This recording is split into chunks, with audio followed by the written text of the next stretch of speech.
Assalamualaikum warahmatullahi wabarakatuh. Pada video yang kedua ini saya akan menyampaikan sebuah materi yaitu tentang percepatan bisnis online dengan menggunakan Facebook. Ada dua metode jualan dengan Facebook. Yang pertama adalah dengan cara gratis. Ini biasa kita kenal dengan menggunakan Facebook Profile. Dan ini tentunya punya keterbatasan, yaitu kita hanya bisa menambah teman hingga maksimal 5.000 orang saja. Berbeda dengan menggunakan grup ataupun fanpage, kita bisa menjalin pertemanan tanpa batas.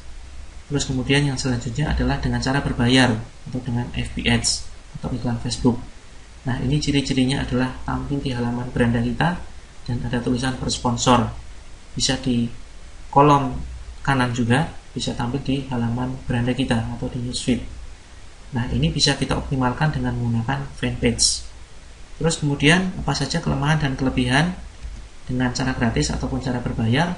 Yang pertama adalah cara gratis, kita dituntut untuk bisa bekerja keras, untuk bisa mempromosikan ya di berbagai forum, di berbagai grup. Jika kita memasarkan produk herbal, misalkan herbal untuk menyubur kandungan, maka kita bisa melakukan promosi di berbagai grup yang ada kaitannya dengan pembahasan masalah kewanitaan. Kemudian kita yang bekerja untuk uang, ya, karena dengan cara gratis maka kita yang terfosil, baik itu waktunya, tenaganya, bahkan biaya. Karena gratis ternyata justru menyita banyak biaya. Bisa jadi untuk langganan internet jauh lebih banyak, kemudian bisa jadi justru mengkonsumsi listrik yang lebih banyak, atau barangkali karena kita lupa waktu, terlalu lama lembur, terlalu banyak lembur, dan lain sebagainya, terlalu capek, maka bisa jadi kita jatuh sakit dan justru keluar banyak biaya. Kemudian kita dituntut untuk bisa mengejar orderan, ya, karena dengan cara gratisan tersebut. Dan biasanya penghasilan terbatas, dan biasanya jualan tanpa etika, yaitu melakukan tag, spamming, dan numpang lapak di lapak orang lain. Ini adalah salah satu contoh gambar.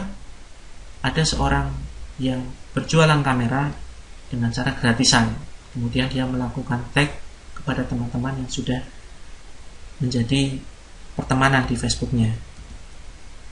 Lain halnya dengan cara berbayar atau FB Ads, maka dia sudah melakukan kerja cerdas.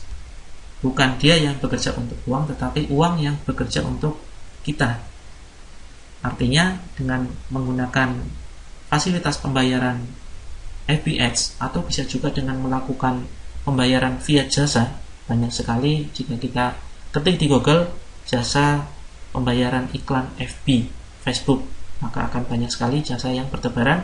Nah, ini adalah merupakan suatu kerja cerdas, dan kita yang mempekerjakan uang. Artinya uanglah yang bekerja dan pada akhirnya akan mendatangkan konsumen secara otomatis. Kemudian selanjutnya adalah sistem bekerja untuk kita. Nah, ini nantinya ketika kita sudah mulai kebanjiran order karena ada sistem yang bekerja, yaitu kita anggap bahwa Facebook itu adalah sebagai karyawan marketing kita. Nah, sehingga nantinya itu sudah dianggap sebagai sebuah sistem yang bekerja untuk kita, dan nantinya kita cukup merekrut satu admin yang khusus menangani customer service. Jadi kita sudah tidak perlu untuk merekrut orang yang bekerja di dalam bidang marketing. Kemudian biasanya hasilnya optimal, tergantung budget, ya, tergantung budget yang kita anggarkan. Biasanya kalau kita bisa beriklan sendiri maka biasanya per hari, atau jika kita menggunakan jasa minimal biasanya 3 hari. Kemudian tergantung pemilihan produk. Pemilihan produk ini bisa kita pilih tergantung besarnya margin profit yang didapatkan. Biasanya selisih antara harga agen dan harga konsumen. Bisa kita pilih produk yang mempunyai keuntungan yang kecil, atau bisa juga kita pilih produk yang mempunyai keuntungan yang besar. Kalau standar saya, keuntungan yang kecil biasanya keuntungannya di bawah 50.000, ya. Walaupun sebetulnya banyak produk yang margin keuntungannya selisih antara harga agen dan harga konsumen di atas Rp100.000. Nah, tentunya ini adalah pemilihan tergantung kriteria kita sendiri. Kemudian selanjutnya tergantung dengan ads image atau gambar yang kita gunakan untuk beriklan. Kalau bisa, saya sarankan gunakanlah gambar-gambar yang memancing perhatian orang, yang unik, yang lucu, yang membuat penasaran. Dan ini secara otomatis akan mendatangkan banyak konsumen. Kemudian tergantung dari ads copy-nya atau biasa kita kenal dengan copywriting. Ya, ini adalah strategi penulisan iklan yang sebetulnya artikelnya banyak bertebaran di Google, bisa kita cari. Dan ini akan sangat mempengaruhi penjualan. Kemudian tergantung manajemen karyawan. Saran saya, rekrutlah karyawan yang hanya lulusan SMP SMA saja, tidak perlu lulusan pendidikan yang tinggi, S1 misalkan. Kita bisa membuka lowongan pekerjaan dengan memberikan kesempatan bagi mereka yang tidak bisa melanjutkan ke jenjang kuliah. Kemudian tergantung teknik closing. Ini juga banyak artikel bertebaran di Google, banyak sekali teknik-teknik closing untuk meningkatkan penjualan.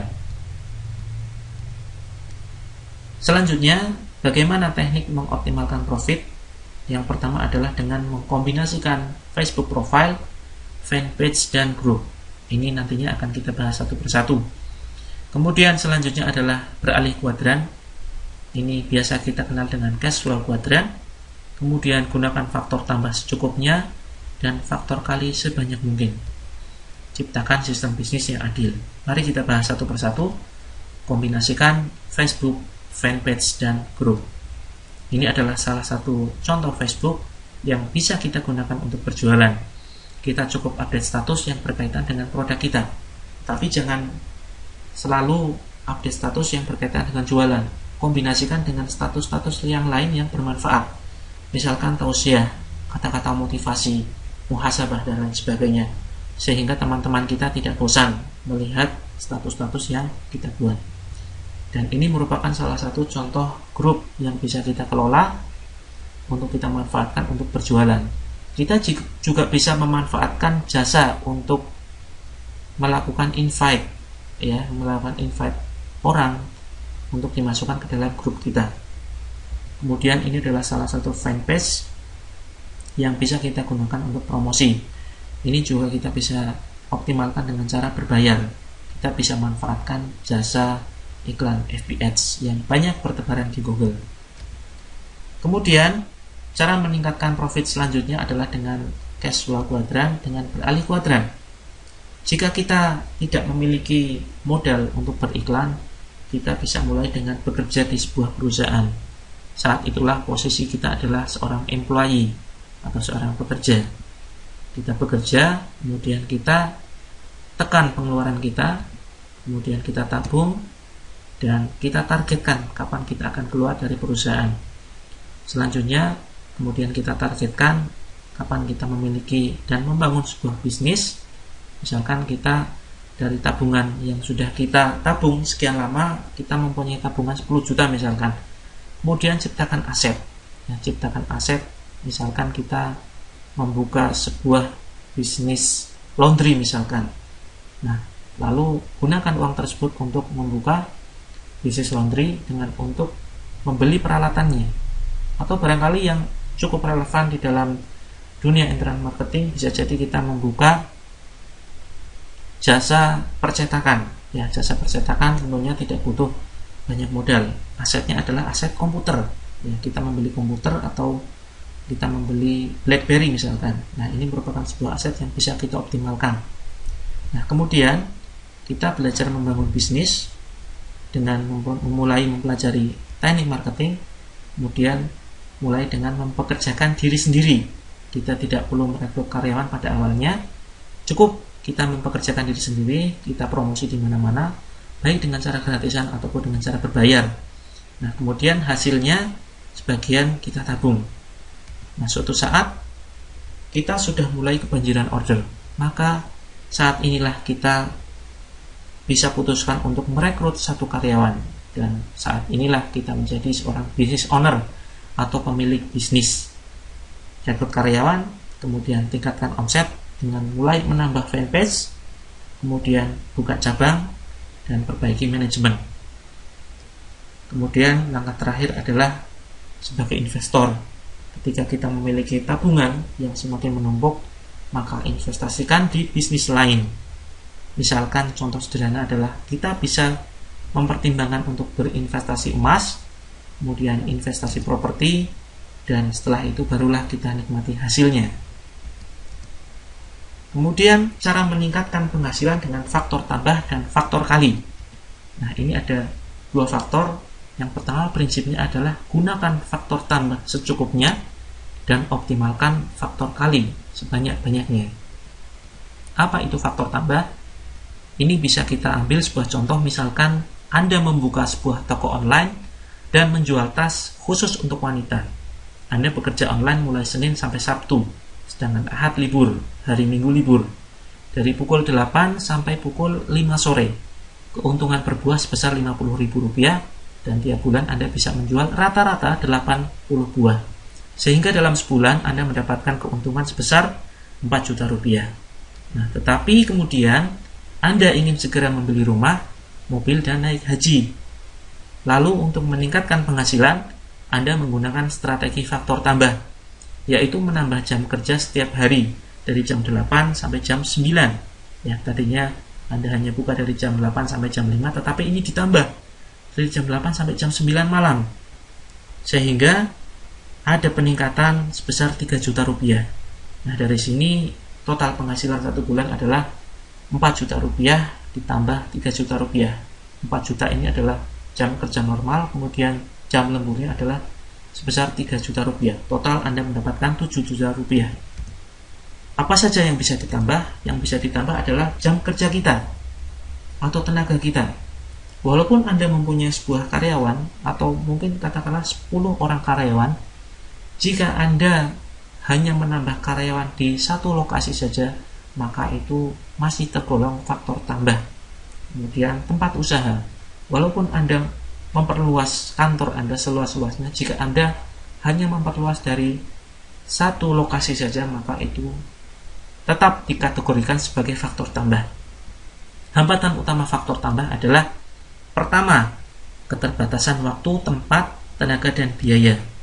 Kemudian dituntut harus selalu bekerja, resiko gagal tinggi, sulit diajarkan, dan sulit menciptakan sistem otomatis.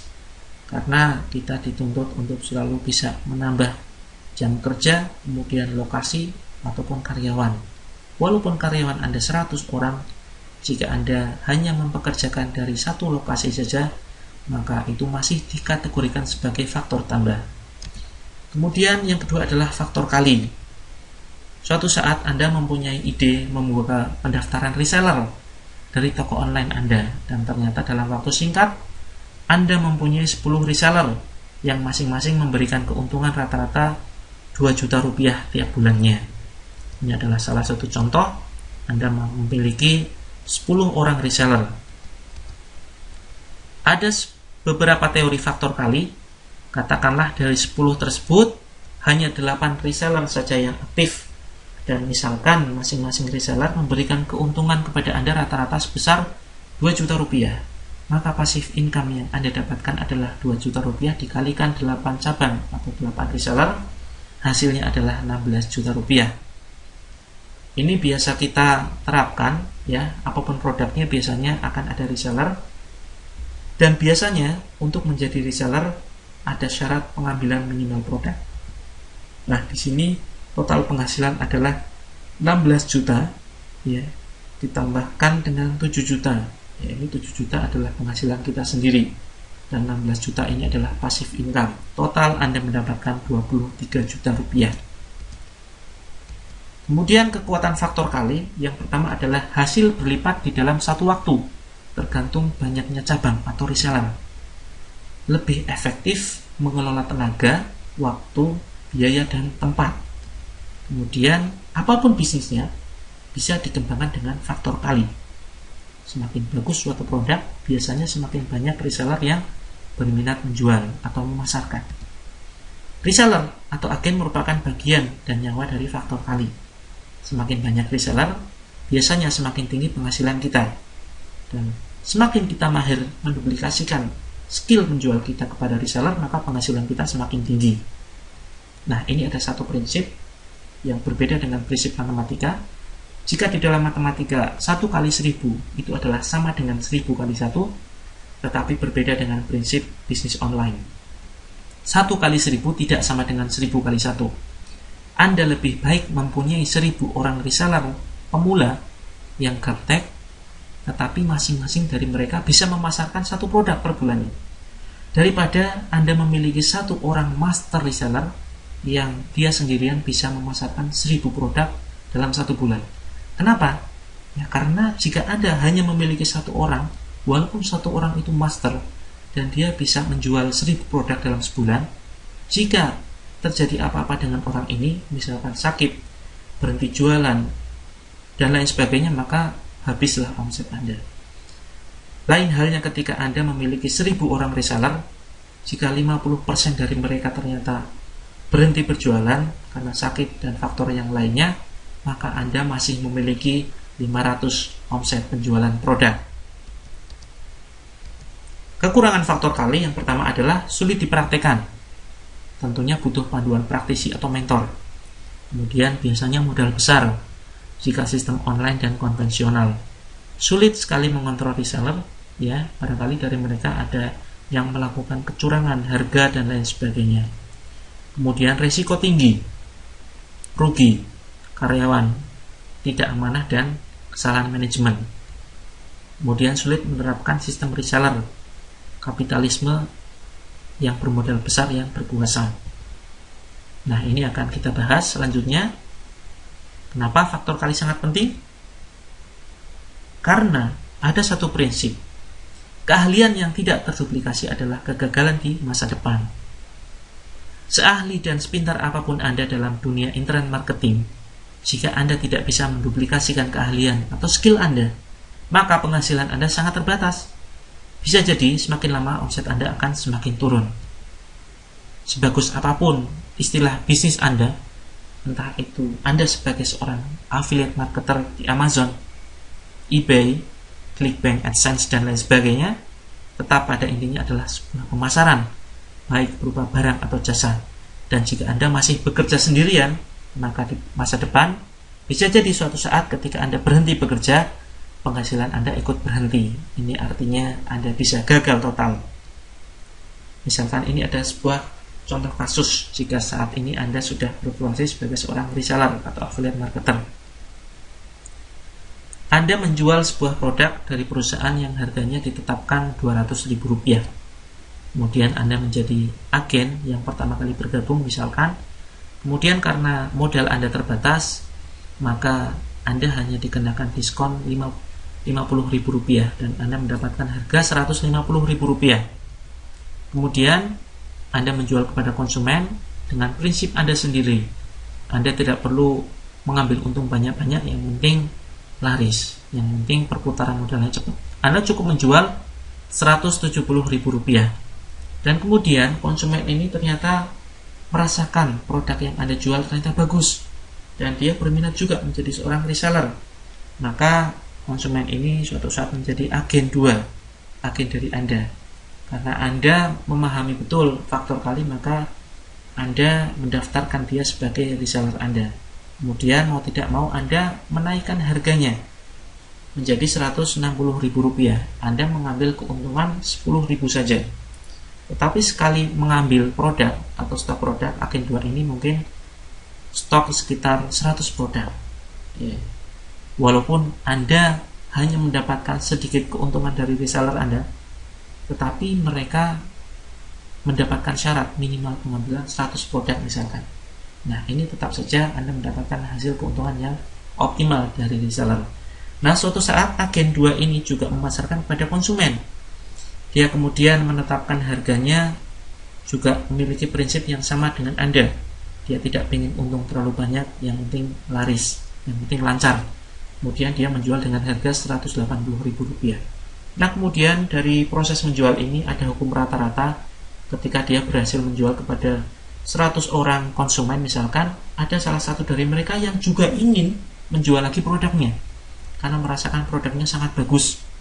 Kemudian terjadilah bagan semacam ini, ada konsumen yang ingin menjual lagi dan akhirnya dia menjadi agen 3. Kemudian agen 2 ini menjual dengan harga yang lebih murah lagi dibandingkan dengan harga yang dia jual kepada konsumennya. Dia naikkan hanya Rp10.000 saja, sehingga agen 2 menjual kepada agen 3 dengan harga Rp170.000. Kemudian agen 3 menjual kepada konsumen dengan harga Rp190.000. Dan seterusnya hingga agen 99. Mungkinkah di sini harganya akan tetap stabil? Saya yakin sampai ke bawah, maka harganya akan semakin naik. Bisa jadi agen 99 akan mendapatkan harga 1 juta dari agen 98, sehingga dia menjual semakin tinggi pada konsumen. Bisa jadi dia menjual dengan harga 1.100.000. Kemudian suatu saat ada seorang yang punya modal besar, katakanlah agen 100. Dia kemudian negosiasi terhadap perusahaan dan dia mendapatkan harga potongan 50% karena modalnya cukup besar, sehingga dia mendapatkan harga Rp100.000. Dan pada akhirnya orang ini mempunyai prinsip yang sama. Saya tidak ingin menjual terlalu mahal, yang penting sedikit untung dan lancar. Dia menjual harga Rp120.000. Maka dari agen 1 hingga agen 99 ini yang akan dirugikan. Bisnis mereka bisa hancur dalam seketika. Ini adalah suatu fakta yang sering terjadi di dalam sebuah bisnis, dan ini dianggap biasa. Oleh karena itu marilah kita renungkan, ya, sampai kapan kita mau jualan, mau sampai kapan mencari uang, mau sampai kapan kita memiliki sifat duniawi. Kita tahu bahwa harta kita tidak akan pernah dibawa mati. Jangan sampai kita mati-matian mencari harta yang sifatnya hanya sementara. Kemudian sampai kapan Anda harus terus mencari produk berkualitas? Apakah Anda yakin omset penjualan Anda akan terus stabil, bahkan naik? Karena semakin banyaknya pesaing produk Anda dan produk Anda tidak lagi booming, hanya musiman saja. Apakah sistem bisnis Anda sudah memenuhi syarat keadilan? Apakah sistem bisnis Anda aman dari sistem kapitalisme, di mana hanya orang yang bermodal besar saja yang bisa menguasai pasar? Apakah Anda yakin karyawan Anda akan loyal? Manajemen usaha Anda sudah teruji baik dan Anda tidak khawatir dengan risiko kerugian? Karena bisa jadi ketika karyawan kita sudah mengetahui trik bisnisnya, mereka bisa jadi akan mendirikan usaha yang sama atau mungkin berbeda, hanya mengambil ilmunya saja. Jika mereka hanya sekedar mendirikan usaha sendiri, itu tidak masalah, justru akan menambah pundi-pundi amal pahala kita. Tetapi yang merugikan ketika mereka kemudian resign, kemudian mendirikan usaha yang sama dan mengambil seluruh data customer kita. Ini yang berbahaya, yang perlu kita antisipasi dari awal. Dan yang terakhir, apakah Anda sudah berjualan secara jujur dan amanah? Tidak ada yang dirugikan, baik pelanggan Anda maupun penjual lainnya. Karena di dalam Islam kita dituntut untuk bisa berjualan secara jujur, menyebutkan seluruh kelemahan produk-produk yang kita jual. Jangan sampai kita berjualan secara tidak jujur, hanya sekedar mengejar keuntungan sesaat. Maka ini perlu kita pertimbangkan. Renungkan semuanya agar kerja keras Anda membangun bisnis online tidak sia-sia. Karena memilih bisnis bagi saya adalah ibarat Anda ingin pergi ke luar kota dengan jarak 500 km misalkan. Lalu Anda dihadapkan pada pilihan kendaraan yang akan kita gunakan. Anda bisa memilih jalan kaki, naik sepeda, sepeda motor, naik mobil, naik kereta api, naik bis, atau bahkan naik pesawat. Nah, tentu mereka yang memilih naik pesawatlah yang akan tiba lebih dahulu. Di bisnis apapun Anda bisa sukses, tetapi memilih bisnis yang tepat akan membuat Anda mempunyai percepatan menuju kebebasan finansial. Ingin menemukan pesawat bisnis yang tepat? Simak kelanjutan video ini. Demikian yang bisa saya sampaikan. Kurang lebihnya mohon maaf. Assalamualaikum warahmatullahi wabarakatuh.